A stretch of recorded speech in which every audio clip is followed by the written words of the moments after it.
Hello Aries, Sun, Moon, Rising, and Venus signs. Kamusta po kayo? Sana po nasa mabuti kayong kalagayan. Welcome back po sa Star Tarot. Kung bago kayo rito, welcome din po kayo. Thank you sa inyong support. I truly appreciate it and God bless you all. Tingnan natin ang mga messages ninyo for today. We have hope. Ayan, napakaganda. Hope is always there even if we can't see it. Optimistic expectations can help change a negative situation into a positive one.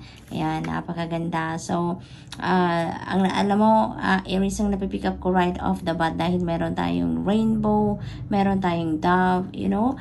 It feels like, no, dahil sa pagbuhay ninyo or pag-keep ninyo ng hope and faith sa puso ninyo, you know, maaring may mga ano talaga kayo, may mga new opportunities, no, unlimited, no, yun ang napipick up ko. Maybe there are going to be unlimited opportunities and possibilities that might come in sa inyo sa ngayon. Kasi maaring talaga nagdadasal kayo for the best possible outcome sa inyong mga ginagawa or sa kung ano man ang mga pinaplano ninyo sa buhay, you know, dahil sa pag-asa ninyo, sa puso ninyo, sa faith ninyo, no, na mas lalo ninyong pinapalakas dahil sa inyong sitwasyon, kung ano man ang sitwasyon na dadaanan ninyo sa ngayon, you know, everything is going to fall into its right place, no? Yun ang napipick up ko dito. May mga parating na mga opportunities and possibilities sa inyo dito, kaya naman,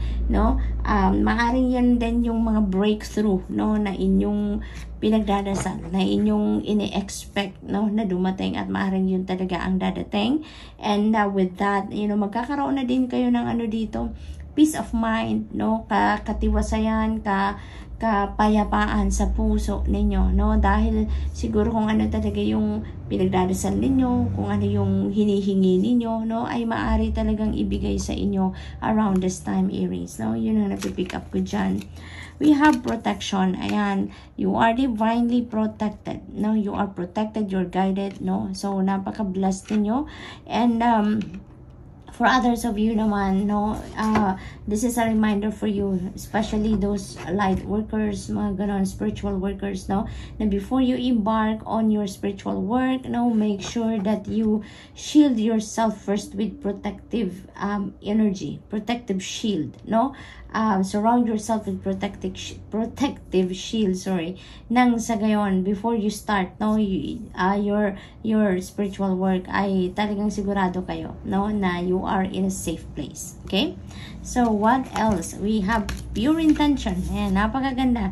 Basahin natin. The fairy of manifestation will help you to use your wishes wisely. Manifest your heart's desires with pure intention and for the highest good of all.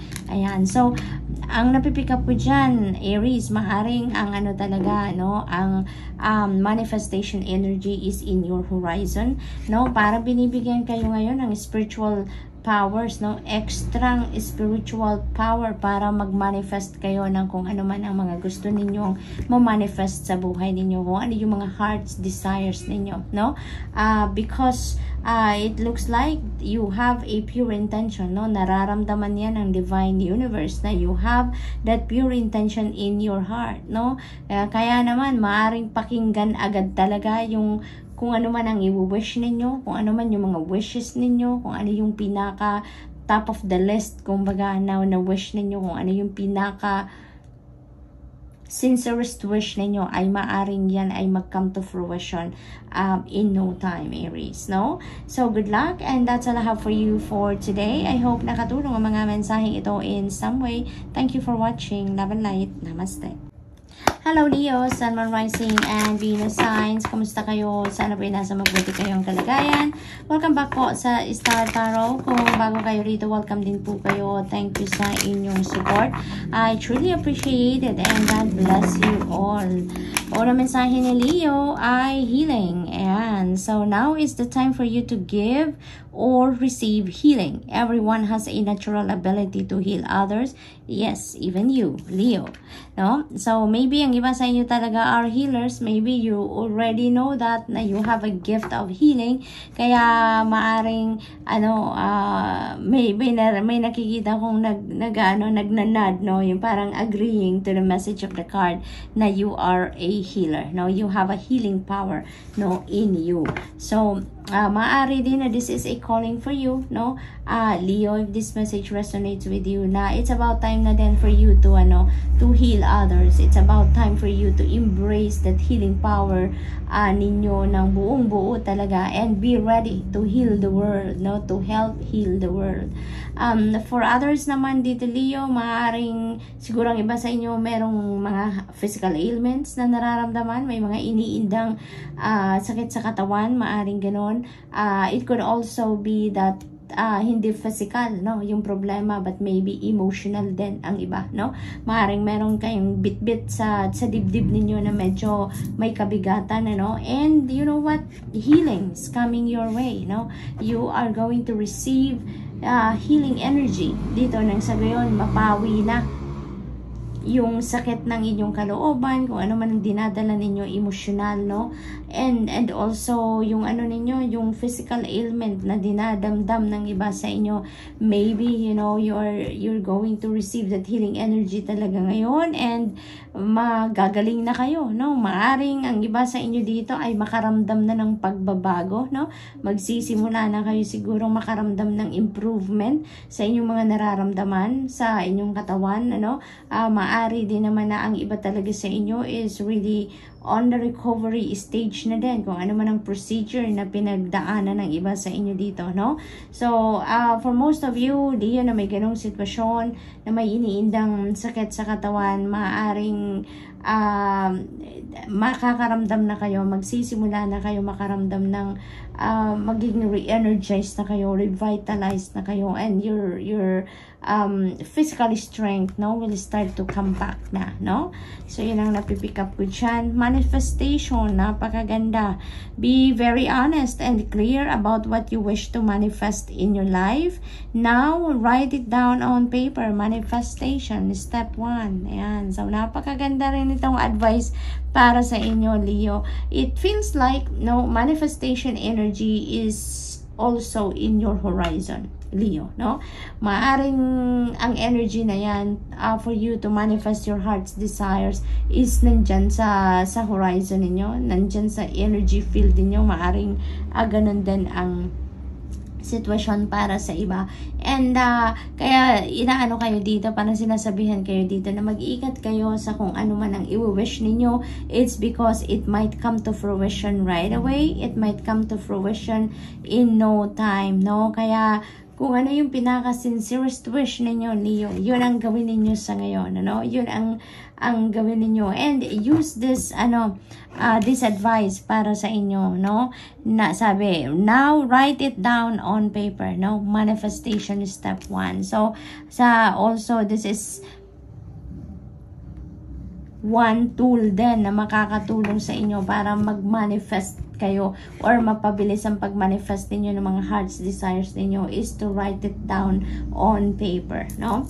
So what else for Leo? We have pure intention. Ayan, so you know what, yung dalawang ito halos parehas ang nila, na talagang parang binibigyan kayo ngayon ng special na or extra spiritual power dito to manifest, no, yung mga heart's desires ninyo.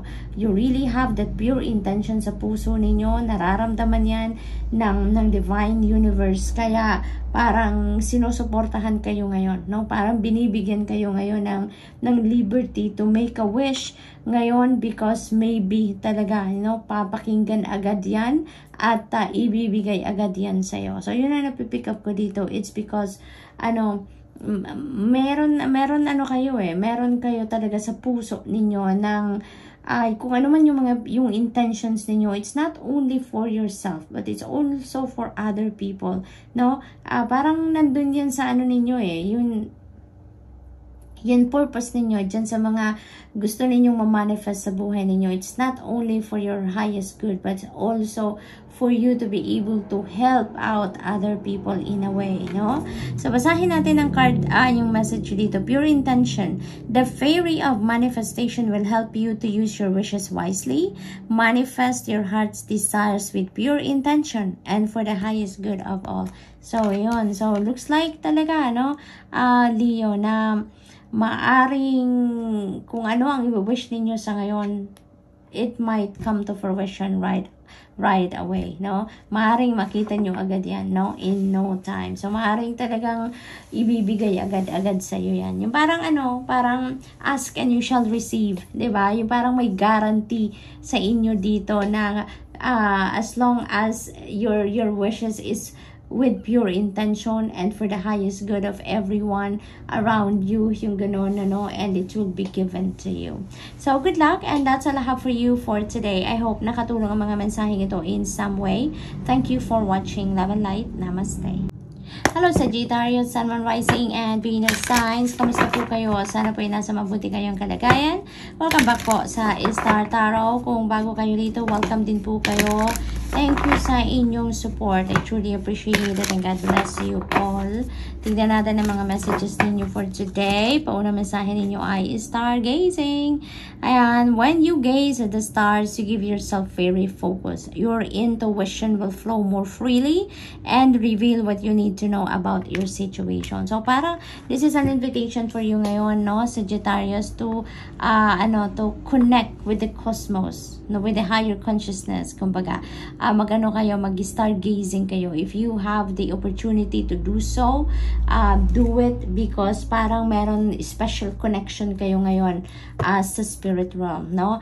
Around this time, by the time na mapanood ninyo yung reading na to or mapakinggan ninyo yung messaging na to, no? So, stargazing, parang meron ditong maaring may mga epiphanies or mga intuitive messages na dadating dito sa inyo right away, no? Kaya, maaring siguro nagdadasal talaga kayo for guidance din, or maybe you have a situation talaga na kailangan ninyo ng gabay. Kaya naman, para mas effectively or mabilis ninyong ma-pick up kung ano yung gabay para sa inyo, iniimbitahan kayo na mag-stargazing kayo para nang sa gayon siguro, it will flow freely, no, yung connection ninyo between you and the cosmos, no, talagang it will flow freely and maaaring ma-pick up ninyo right away kung ano man ang gabay na kailangan ninyong marinig, no. We have looked in a book. Whatever your question right now, you'll find the answer in a book. The words you find will bring the insight you seek. Ayan, so napakaganda rin, maaring kayo Sagittarius, maaring bookworm kayo or mahilig talaga kayo sigurong magbasa, mahilig kayo magkalkal ng libro, kaya yung mensahe para sa inyo, is you will find it through a book. Maaring meron kayong katanungan, maaring nagdadasal kayo, may tanong kayo, may gusto kayong malaman, may gusto kayong madiskubre, no? Kaya you are asking the divine or maybe your angels, no? And yung kasagutan sa inyo will be shown to you through the book, no? So, siguro, paboritong libro nyo yan, or maybe you're about to read a book, no? Maaaring ganon. Kaya siguro may mensahe sa inyo dito, no? Meron ako nakikitang may bit na book. Meron ako na may nakikitang may yellow ang cover ng book, no? May nakikitang yellow ng cover ng book at yung nakahawak sa libro, yung isang kamay at parang nakaipit sa may bandang tiyan at sa may forearm yung libro, naglalakad. Babae, yung gano'n. So, yun ang napipick up po ngayon. And maybe that is you, no? Or maybe you're seeing someone na gano'n ang hitsura din, maaring gano'n. So, yun. And so, be on the lookout for those signs, no? Na makikita ninyo pag nagbukas kayo ng libro. Malalaman din nyo naman yan na kung ang nababasa ninyong phrase or sentence or word, no, is striking sa'yo, then that is the answer that you are seeking. Yan ang kasagutan sa'yo, no? Mararamdaman mo din yan habang binabasa mo or habang nagbabasa ka or nagbubuklat ka ng libro. No, you will feel it. You will see it right away. Yung ganun. Yung parang wala kang ibang makikita kundi yung sentence na yon or yung phrase na yon or yung word na yon, no? So, what else? We have life energy. Napakaganda nito. Kasi parang, ano kayo, yung dumadaloy sa inyong katawan ngayon, ang life energy talaga. As in, you are going to be very determined, very focused, very excited, no? Driven kayo sa kung ano man yung mga plans ninyo, kung ano man yung mga gusto ninyong gawin, yung mga ganon. You're going to be feeling radiant and vibrant ngayon. Punong-puno kayo ng energy, no?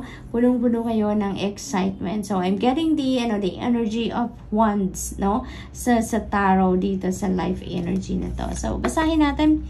The happy fairy of sunshine brings lots of life-giving energy. She reminds you to shine your light, to reveal anything in the shadows that needs to be healed. Ayan. So, looks like you are going to shine your light or shed your light on whatever it is na parang dark part ng sarili ninyo or ng buhay ninyo, no? So you're going to be using your radiance, you're going to be using your own light, no, para maring masolusyonan din ang kung ano mang problema na pinagdadaanan ninyo, no? Maaring you're going to apply your wisdom dito, your lessons in life, na meron na kayo na ipon sa sarili ninyo, and maybe you're going to apply that sa inyong sitwasyon ngayon, no? Para masolusyonan ninyo ang mga problema ninyo, no? Yung mga ganun ba? So, good luck, Sag, and that's all I have for you for today. I hope nakatulong ang mga mensaheng ito in some way. Thank you for watching. Love and light. Namaste.